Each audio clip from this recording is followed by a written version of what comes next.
When they arrived at Bethsaida, some people brought a blind man to Jesus, and they begged him to touch the man and heal him.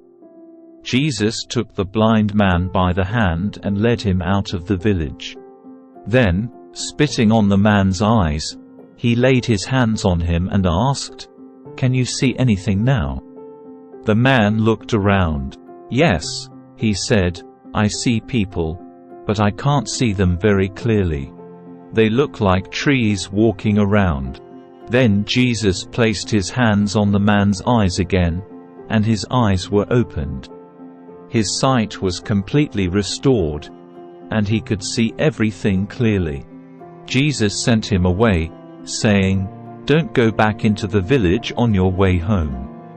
Jesus and his disciples left Galilee and went up to the villages near Caesarea Philippi.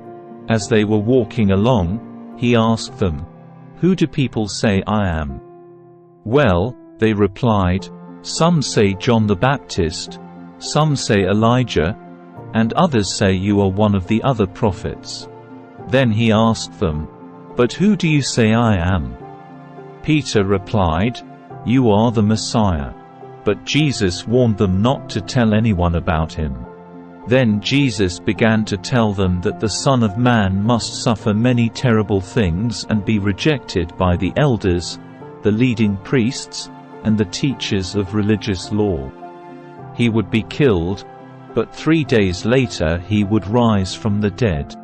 As he talked about this openly with his disciples, Peter took him aside and began to reprimand him for saying such things. Jesus turned around and looked at his disciples, then reprimanded Peter. "Get away from me, Satan," he said.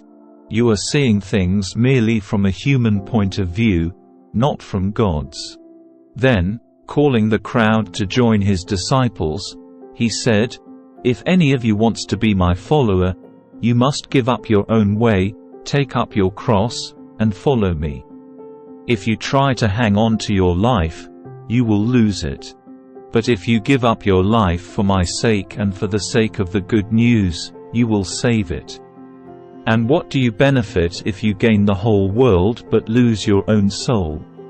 Is anything worth more than your soul?